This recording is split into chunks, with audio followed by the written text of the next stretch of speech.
Great Expectations by Charles Dickens. Chapter 3. It was a rimy morning, and very damp. I had seen the damp lying on the outside of my little window, as if some goblin had been crying there all night, and using the window for a pocket handkerchief. Now, I saw the damp lying on the bare hedges and spare grass, like a coarser sort of spider's webs, hanging itself from twig to twig and blade to blade. On every rail and gate, wet lay clammy, and the marsh mist was so thick, that the wooden finger on the post directing people to our village a direction which they never accepted, for they never came there, was invisible to me until I was quite close under it.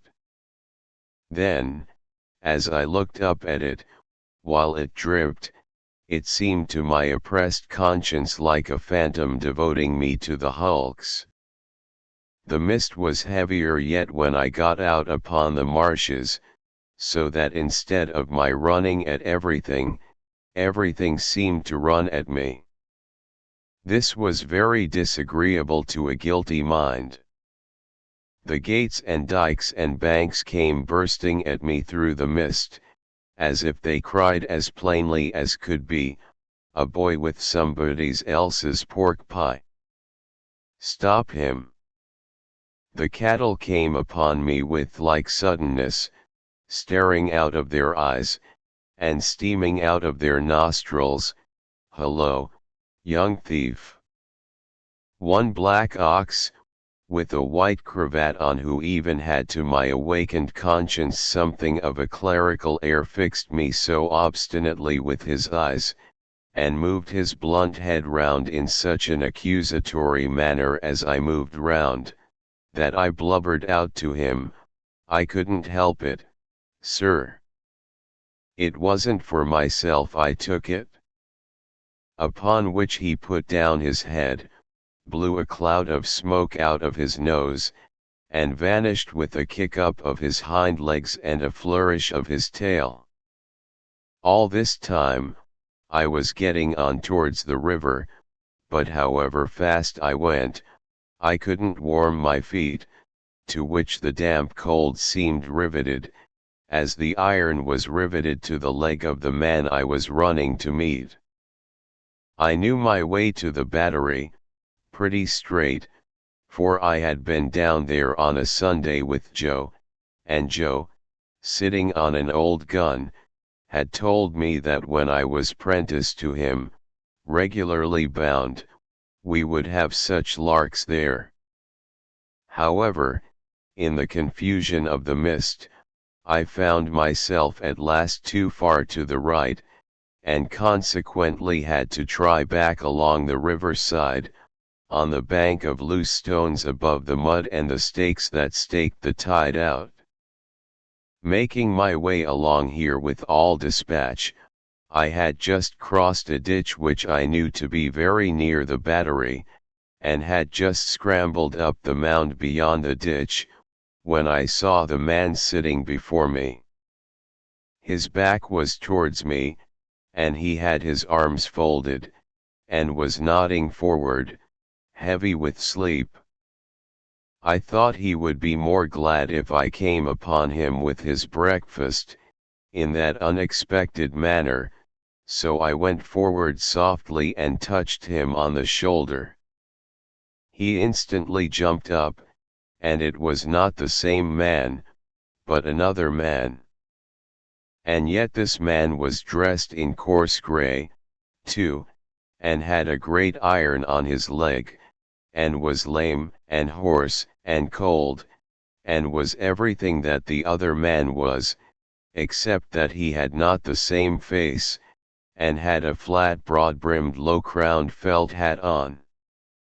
All this I saw in a moment, for I had only a moment to see it in. He swore an oath at me, made a hit at me. It was a round weak blow that missed me and almost knocked himself down, for it made him stumble, and then he ran into the mist, stumbling twice as he went, and I lost him. It's the young man, I thought, feeling my heart shoot as I identified him. I dare say I should have felt a pain in my liver, too, if I had known where it was. I was soon at the Battery after that, and there was the right man hugging himself and limping to and fro, as if he had never all night left off hugging and limping waiting for me. He was awfully cold, to be sure. I half expected to see him drop down before my face and die of deadly cold. His eyes looked so awfully hungry too, that when I handed him the file and he laid it down on the grass, it occurred to me he would have tried to eat it, if he had not seen my bundle. He did not turn me upside down this time to get at what I had, but left me right side upwards while I opened the bundle and emptied my pockets. "What's in the bottle, boy?" said he. "Brandy," said I. He was already handing mincemeat down his throat in the most curious manner, more like a man who was putting it away somewhere in a violent hurry, than a man who was eating it, but he left off to take some of the liquor. He shivered all the while so violently, that it was quite as much as he could do to keep the neck of the bottle between his teeth, without biting it off. "I think you have got the ague," said I. "I'm much of your opinion, boy," said he. "It's bad about here," I told him. "You've been lying out on the meshes, and they're dreadful aguish. Rheumatic too. I'll eat my breakfast afore they're the death of me," said he. "I'd do that, if I was going to be strung up to that there gallows as there is over there, directly afterwards. I'll beat the shivers so far, I'll bet you." He was gobbling mincemeat, meat bone, bread, cheese, and pork pie, all at once, staring distrustfully while he did so at the mist all round us, and often stopping his jaws to listen. Some real or fancied sound, some clink upon the river or breathing of beast upon the marsh, now gave him a start, and he said, suddenly, "You're not a deceiving imp? You brought no one with you?" "No, sir." "No. Nor give no one the office to follow you?" "No." "Well," said he, "I believe you. You'd be but a fierce young hound indeed, if at your time of life you could help to hunt a wretched warmint hunted as near death and dunghill as this poor wretched warmint is." Something clicked in his throat as if he had works in him like a clock, and was going to strike. And he smeared his ragged rough sleeve over his eyes. Pitying his desolation, and watching him as he gradually settled down upon the pie, I made bold to say, "I am glad you enjoy it." "Did you speak?" "I said I was glad you enjoyed it." "Thankee, my boy. I do." I had often watched a large dog of ours eating his food, and I now noticed a decided similarity between the dog's way of eating, and the man's. The man took strong sharp sudden bites, just like the dog. He swallowed, or rather snapped up, every mouthful, too soon and too fast, and he looked sideways here and there while he ate, as if he thought there was danger in every direction of somebody's coming to take the pie away. He was altogether too unsettled in his mind over it, to appreciate it comfortably, I thought, or to have anybody to dine with him, without making a chop with his jaws at the visitor. In all of which particulars he was very like the dog. "I am afraid you won't leave any of it for him," said I, timidly, after a silence during which I had hesitated as to the politeness of making the remark. "There's no more to be got where that came from." It was the certainty of this fact that impelled me to offer the hint. "Leave any for him?" "Who's him?" said my friend, stopping in his crunching of pie crust. "The young man that you spoke of, that was hid with you." "Oh, ah," he returned, with something like a gruff laugh. "Him? Yes, yes. He don't want no wittles." "I thought he looked as if he did," said I. The man stopped eating, and regarded me with the keenest scrutiny and the greatest surprise. "Looked? When?" "Just now." "Where?"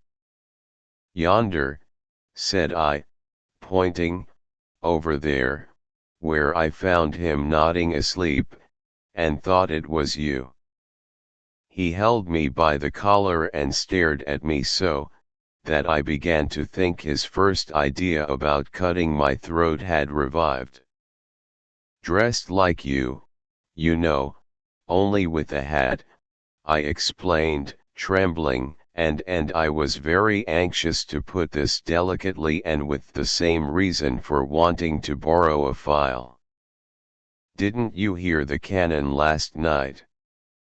Then there was firing," he said to himself. "I wonder you shouldn't have been sure of that," I returned, "for we heard it up at home, and that's farther away, and we were shut in besides." "Why, see now," said he.